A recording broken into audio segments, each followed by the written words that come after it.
All right, this is the conclusion of our series on weapons. This is our third DVD, and this is going to be covering Chateyara no Sai, Shishi no Kun no Dai, and Hamahiga no Tanfa.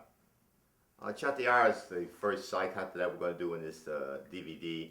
Chateyara, Chata is the village that it came from, Yara is the person that did the kata. It's very one of the oldest katas on Okinawa as far as Sais are concerned. Basically, my students are going to be walking through this right now.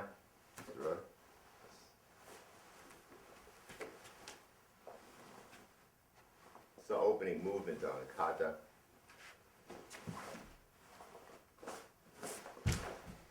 We'll be explaining most of this at the end of the form, or what the applications are and what each movement is representing.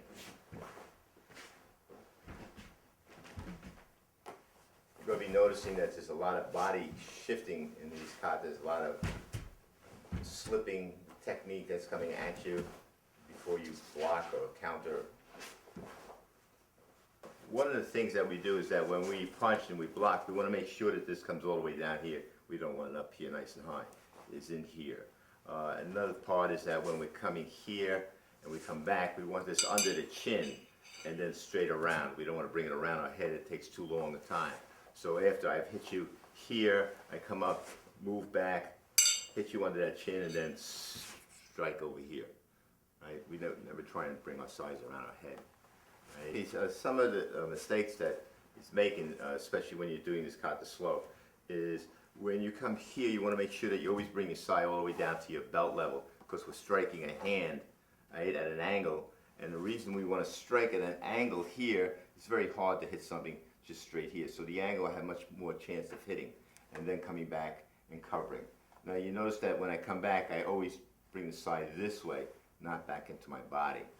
Another thing is that when we do this block here, then we move right in, release it from the weapon, and then come in with a strike. You don't want to pull it back and then release the weapon, then you have a problem. Another part in the kata where we're coming here, right, and then down, and then back, and then in. This is basically one-handed, but you're learning to use both hands. So you're actually doing 1, 2, 3, and then striking with the side. So these are just some of the areas that we want to do. Remember, when we block and when we strike, we always want to keep the weapon in our view that we can see it. We never want to lose here, because now we're open. So we always want to keep that weapon in front of us. So here again, with the attack is coming, I'm moving the attack, block the weapon, and then come in and strike, and then finish off. One of the things that we do, if you notice, that we draw back. So this would be the poke or strike to the head, whatever it was doing, coming to my center line. I'm moving to the outside. Now I'm coming in, I'm going to strike in here and then block. I always like to trap either the weapon or the hand. Now when I have it, I have to release it. Otherwise I can't do anything that I want to do with that strike. Once I strike, I come in, hook that person around, and then I double punch. Just come in, overhead attack. It's very important that I move here. I'm going to bring my hand inside here, strip his weapon, trap it, and take him down.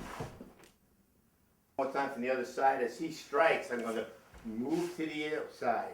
I'm going to bring my hand here, trap here, shoot off, strip the weapon, bring it across his body, and take him down. Basically now we're going to be doing Hamahiga kata. I brought one of my students here, Ms. Sierra. She has her own school in New York, Smithtown Karate, and I taught her this kata, and she competed with it for many years. Actually, she does it better than me. She's also my right-hand person as far as organizing things and getting things done. Right, Ms. Sierra? Yes. Hamahiga no Tanfa.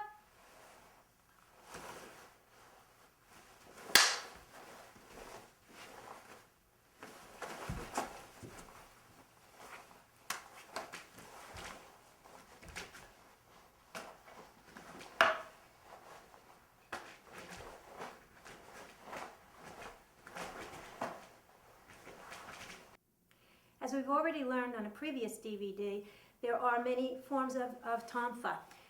This tonfa is the square tonfa. It's basically a fighting weapon. It's a kume weapon. It's got sharp edges, so if I'm hitting somebody with this weapon, I'm going to create a lot of damage. It's also extremely strong for punching because you can see it rests on my forearm, and when I hit, it locks in really solidly. This weapon flows a little bit easier when you're doing kata competition, but we hold it a little differently. We hold it on the outside of the arm, and it fits into the muscle group on the arm. When you punch with it, you have to be very careful about locking your fingers in, otherwise you'll lose the weapon. People who don't hold tight, it slides off when they do a punch. If you're using a square tonfa and you're blocking your head, you're going to roll it up like so, so you have the majority of the tonfa at the top of your hand. Same thing if I'm doing a side block or a down block. This tonfa is always going to be on the outside of my arm. So when I do a head block, I have to make sure it's here. Some people will put it here, and then somebody's hitting my arm instead of the weapon. Same thing with your side block, and the same thing with your down block.